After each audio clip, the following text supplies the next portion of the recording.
पाठक जी से। तो आप सुन रहे थे उत्तर प्रदेश के मुख्यमंत्री योगी आदित्यनाथ को, जो कि तिरंगा यात्रा के बाद और वो पूरे देश भर को संबोधित कर रहे थे। सेना के शौर्य और जवानों को उन्होंने सलाम किया और साथ ही उन्होंने बड़ी बातें कही। उन्होंने कहा जिस तरीके से पहलगाम हमला हुआ, निहत्थे पर्यटकों को मारा गया, उसके बाद विश्व भर में इस आतंक के ठिकानों की कड़ी निंदा हुई और भारत ने घर में घुसकर उन पर प्रहार किया और ये दिखा दिया कि हमारी माताओं, बहनों और बेटियों के सिंदूर अगर उजाड़े गए तो ये नया भारत है, घर में घुसकर मारेगा। और ये देखिए तस्वीर आनी अब शुरू हो चुकी है। उत्तर प्रदेश के मुख्यमंत्री योगी आदित्यनाथ हाथों में तिरंगा लेकर अब तिरंगा यात्रा के लिए आगे बढ़ेंगे। तमाम जो अधिकारी हैं और साथ ही आपको बता दें डिप्टी सीएम ब्रजेश पाठक भी आपको तस्वीरों में नजर आ रहे होंगे। हमारे साथ हमारे संवाददाता लखनऊ से विवेक जुड़ चुके हैं। विवेक, क्या जानकारी?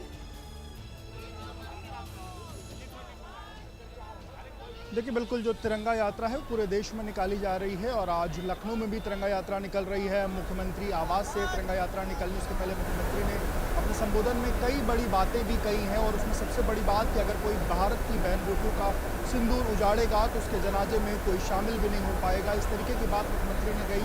तस्वीरें सीधे आपको दिखाएं, सामने की तस्वीर मुख्यमंत्री आवास की, 5 कालिदास मार्ग की, और वहाँ से देखिए आपको जो तमाम लखनऊ के रहने वाले लोग हैं वो आपको हाथों में तिरंगा लिए हुए आगे बढ़ते हुए आपको दिखाई दे रहे होंगे। मुख्यमंत्री आवास से तिरंगा यात्रा 1090 चौराहे तक निकलनी है और हाथों में तिरंगा लेकर के लोग जो है तिरंगा यात्रा में शामिल हो रहे हैं और पूरे देश में कहीं ना कहीं ये यात्रा निकल रही है और उसी कड़ी में लखनऊ में भी ये यात्रा जो है यहाँ पर निकलते हुए दिखाई दे रही है। लोग यहाँ पर नारेबाजी करते हुए भारत जिंदाबाद, पाकिस्तान मुर्दाबाद जैसे जो नारे हैं वो भी नारेबाजी करते हुए दिखाई दे रहे हैं। यहाँ भी लोगों के हाथों में जो तिरंगे हैं वो आपको देखने को मिल सकते हैं। जो लोग यहाँ पर मौजूद हैं उनसे बातचीत भी करेंगे। तिरंगा यात्रा निकल रही है। भारत ने जिस तरीके से शौर्य का अपना जो परचम लहराया है उसके बाद आज क्या इस तिरंगा यात्रा के माध्यम से जहां एक तरफ अपने सैनिकों के हम लोग साथ है ये संदेश दे रहे हैं, वहीं पर पाकिस्तान को स्पष्ट रूप से संदेश दे रहे हैं कि भारत के नागरिक, उत्तर प्रदेश की जनता जिस दिन कूच करेगी, पाकिस्तान को कुचल करके मारने का काम करेगी, उसका आज स्पष्ट रूप से संदेश है। हमारे देश के प्रधानमंत्री जी ने, हमारे देश के रक्षा मंत्री जी ने स्पष्ट रूप से कह दिया है कि इसके बाद भी पाकिस्तान अगर न सुधरा तो हम इसी तरीके से अटैक निरंतर पाकिस्तान पर करते रहेंगे और एक दिन इस विश्व से पाकिस्तान का नक्शा समाप्त करके मानेंगे। इस तरीके से भारत ने दो टूक कहा है, वो तमाम बातें यहाँ के लोग कह रहे हैं। तिरंगा यात्रा में शामिल होने के लिए आए हैं, क्या कहेंगे? भाई साहब, जिस तरह पहलगांव में हमारे भाइयों को जो मारा गया और हमारी बहनों को जो सुहाग उजाड़ा गया, उसका तो बदला लेना ही था। प्रधानमंत्री मोदी जी और माननीय रक्षा होम मिनिस्टर अमित शाह जी का बड़ा बड़ा धन्यवाद और आभार प्रकट करते हुए जो हमारे सेना के शहीद हुए हैं उनका बड़ा सम्मान करते हुए आज ये तिरंगा यात्रा का आयोजन किया गया है। तिरंगा यात्रा का आयोजन के पहले लोग अपने अपने भाव जो व्यक्त कर रहे हैं, जो बड़ी संख्या में बच्चे हैं वो यहाँ हाथों में तिरंगा लेते हुए आगे बढ़ते आपको दिखाई दे रहे हैं और बड़ी संख्या में यहाँ भी तमाम जो बच्चे हैं वो भी साथ में मौजूद हैं। तिरंगा यात्रा में शामिल होने के लिए आप लोग आए हो। पहलगाम में जो घटना उसके बाद भारत ने जो एक्शन लिया उसके बाद क्या कहोगे? मैं ये कहना चाहूँगा पाकिस्तान ने बहुत ही ज़्यादा गलत किया है और आप देख ही सकते हैं उसका परिणाम, इंडिया उसको मुँह तोड़ जवाब दे रहा है। इंडिया मुँह तोड़ जवाब, आप क्या कहोगे? मुँह तोड़ जवाब देना ही चाहिए। इतनी घुसपैठ के बाद तो इंडिया को हम लोग के साथ रहना ही चाहिए। बिल्कुल, आप क्या कहोगे? ये जो पूरा एक्शन हो रहा है, आप हाथों में तिरंगा लेकर के निकले हो तिरंगा यात्रा में शामिल होने, क्या पाकिस्तान को जरूर सबक मिलना चाहिए क्योंकि उन्होंने इंडिया वालों को बहुत आवाज आ रही है। आप क्या कहोगे? मैं ये कहना चाहता हूँ कि इंडिया ने बहुत अच्छा काम। बिल्कुल जी, बिल्कुल। ये देखिए ये एनसीसी के बच्चे हैं और एनसीसी के बच्चों को जब ट्रेनिंग दी जाती है तो बचपन से ही सिखाया जाता है देश प्रेम। एक बार पूछिएगा।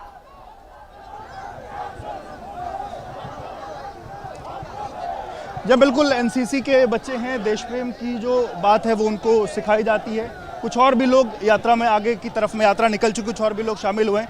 हाथों में तिरंगा लेकर के आप लोग तिरंगा यात्रा में शामिल हुए हैं। पूरे देश में यात्रा निकल रही, पर जिस तरीके से भारत ने शौर्य का जो परचम लहराया है उस पर पूरा देश गर्व महसूस कर रहा है कि हमारे प्रधानमंत्री जी ने और हमारे देश की सेना ने राष्ट्र का जो मान सम्मान बढ़ाया है, जो भारत की तरफ आंख उठाकर देखेगा उसको नेस्तनाबूद कर दिया जाएगा। भारत की तरफ आंख उठा कर उसको नस्तानाबूद किया जाएगा। कुछ महिलाएं भी हैं। ऑपरेशन सिंदूर हुआ, कहीं ना कहीं जिस तरीके से महिलाओं का सिंदूर उजाड़ा गया, उसके बाद ये एक्शन। नारी शक्ति के लिए हमारे प्रधानमंत्री ने युद्ध किया है, हमारे देश की नारी शक्ति का अपमान हुआ, इसलिए उन्होंने बदलने की भावना किया। मिटाया था, मुस्लिम महिला ने सिंदूर मिटा दिया। देखिए आप नारी शक्ति को, कर्नल सोफिया की बात, कर्नल सोफिया की बात, कर्नल कुरैशी की बात। एक महिला ने जा करके सिंदूर का बदला लिया। महिला ने जाकर के सिंदूर का बदला लिया। तमाम देखिए छोटे छोटे बच्चे जो हैं वो भी इस यात्रा में शामिल हैं। क्या कहोगे, इस यात्रा में शामिल हुआ, भारत ने जिस तरीके से शौर्य का परचम अपना दिखाया है और पाकिस्तान को मुंहतोड़ जवाब दिया है, क्या कहोगे आप? भारत माता की जय। बिल्कुल, भारत माता की जय के नारे जो है वो बच्चे लगाते हुए दिखाई दे रहे हैं। और देखिए बड़ी संख्या में जो स्कूलों के छात्र हैं, चाहे लखनऊ के रहने वाले लोग हैं, वो इस यात्रा में शामिल हुए हैं। हाथों में तिरंगा लिए हुए मुख्यमंत्री आवास से ये जो यात्रा है वो आगे की तरफ में बढ़ती हुई दिखाई दे रही है। कुछ महिलाएं भी उनसे बातचीत करेंगे। ऑपरेशन सिंदूर के बाद जिस तरीके से यात्रा ये निकल रही है, क्या कहेंगे? अरे ये तो हमारे योगी जी का बहुत बड़ा सौभाग्य है, उन्होंने हमारा साथ दिया, सब लोगों का, इंडिया का पूरा साथ दिया। तो ये देखिए कई जो लोग हैं वो यहाँ पर यात्रा में निकलते हुए दिखाई दे रहे हैं। तमाम जो और नौयुवा हैं वो भी हाथों में तिरंगा लेकर के निकल रहे हैं। हाथों में तिरंगा लेकर के आज इस यात्रा पे तो सब लोग हम निकले हैं, पर जिस तरीके से भारत ने जो अपना शौर्य का परचम लहराया है, क्या कहेंगे? देखिए बहुत बड़ा दिन है। जिस प्रकार से हमारी सेना ने पाकिस्तान के चिथड़े उड़ाने का काम किया है, आज हम सबको अपनी सेना पे गर्व है। जिस प्रकार से आज पूरा देश उत्साह में है, क्योंकि हम बॉर्डर पर जाकर तो सेना का मनोबल नहीं बढ़ा पाए, लेकिन यहाँ धरती से, लखनऊ की धरती से एक मैसेज देना चाहते हैं कि पूरा देश तिरंगे के नीचे है और तिरंगे पे हमें गर्व है। भारतीय सेना जिंदाबाद। और ये शौर्य आगे तक जाएगा, क्योंकि सेना हमारी सबसे सर्वोपरि है। सेना जिंदाबाद थी, है और रहेगी। आतंकियों का बदला खून से लेने का काम किया है। सिंदूर का बदला आतंकियों के खून से, आतंकियों से बदला लिया गया है। हाथों में तिरंगा लेकर के आप निकले हैं, क्या कहेंगे?